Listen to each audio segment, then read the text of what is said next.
quadratic equation as we are going through with the factorization method. So let us consider the questions from exercise 4.2, that is from your NCERT. So we are using the factorization method. The first question is x square minus 3x minus 10 equals to 0. So here the coefficient of x square is 1. So we will consider the multiplication of the coefficient of x square, that is a into c. So here I am having this 1 into minus 10 gives you minus 10. Now we have to find out the factors of minus 10. Either it will be any one of the factor will be considered negative sign. So factors of 10 possibles are 1 into 10 or 5 into 2. So we have to decide which factors will be satisfying the middle term. So you are familiar with to write down the middle term. So we are going to consider here to get minus 3. That means the bigger number will be considered the negative sign and the smaller number will be considered the positive sign. So that minus 5 plus 2, that gives you minus 3. And we will check the multiplication also. If I am going to write down minus 5 into 2, I will get minus 10. So that means this is the satisfying factors which we are going to replace this minus 3x. Now take out the common number or common term, x square minus 5x. When you will take out x common, so you will be getting x minus 5. I have explained you, when you are having the positive sign here, the positive number will be come out. So from this 2x minus 10, 2 is the common number. X is remaining, minus 5 equals to 0. So your brackets are same. That means your factorization is correct. So the first bracket is x minus 5 and the second bracket is x plus 2 equals to 0. While giving each bracket to the equal to 0, so this will be x minus 5 equals to 0 or x plus 2 equals to 0. This gives x is equals to 5 or x is equals to minus 2. Third question from the exercise 4.2. Root 2x square plus 7x plus 5 root 2 equals to 0.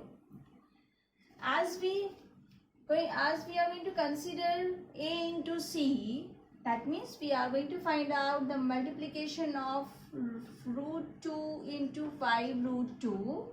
This gives you 2 into 5, that is 10. That means we have to find out the factors of 10 such that it will satisfy the middle term. So again, the factors of 10, either it will be 1 into 10 or it will be 5 into 2. Here we require plus 7. That means if I am going to check 5 and 2, so I have to consider both the factors with the positive sign. So this is plus 5 plus 2. So can we get the multiplied term also plus 10? Yes. So if I am going to consider plus 5 plus 2 equals to plus 7 and 5 into 2, that gives you 10. That means these are the satisfying factors which can replace the middle term. So how we are going to take out the common term? Let us discuss now. Here I am having root 2x square plus 5x plus 2x plus 5 root 2 equals to 0. So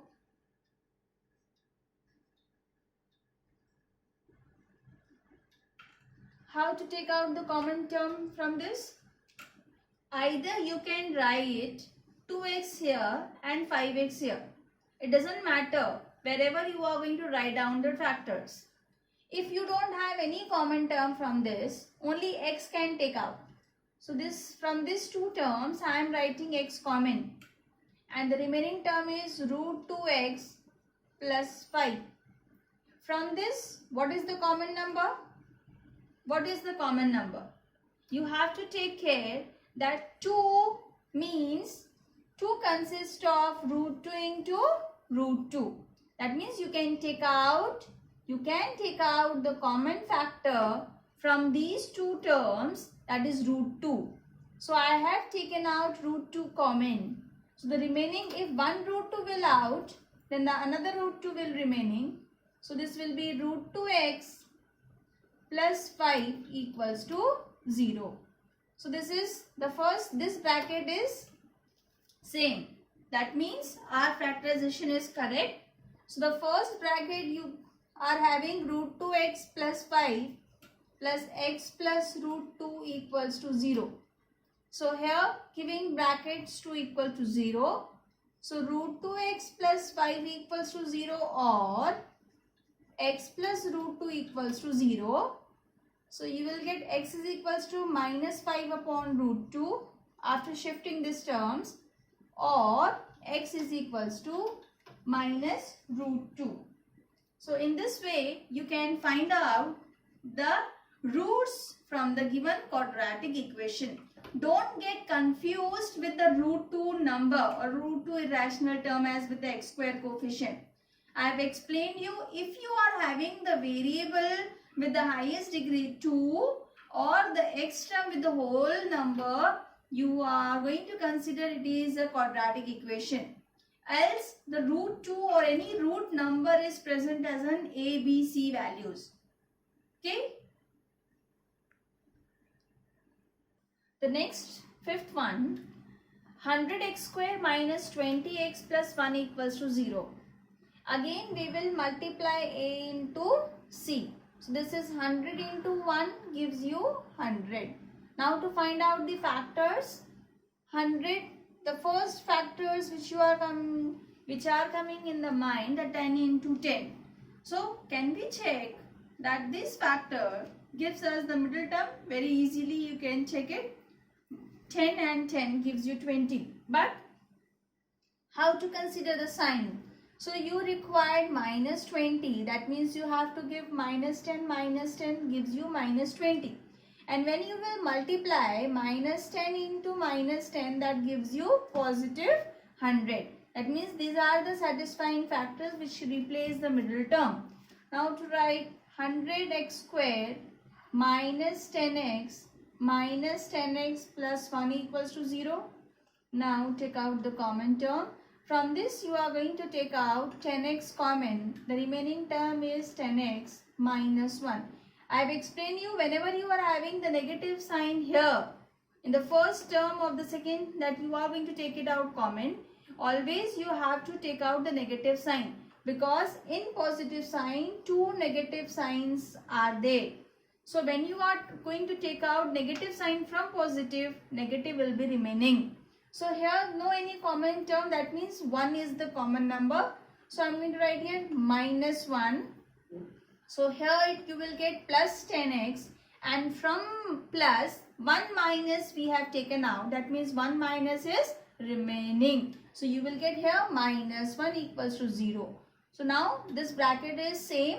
You are going to write down the first bracket factors 10x minus 1, and the second bracket you will get 10x minus 1 equals to 0. Now 10x minus 1 equals to 0 or 10x minus 1 equals to 0. Either you are getting the same answer or same value for the x, then too you have to write down both the sides. So here you will be get x is equals to 1 upon 10 or x is equals to 1 upon 10. If you are getting the same the root of x same value, then too you have to write twisely. Don't consider the answer as x is equals to 1 upon 10 single term. You have to write down x is equals to 1 upon 10 or x is equals to 1 upon 10, because this quadratic equations having satisfying the two roots, always two real roots will be existing.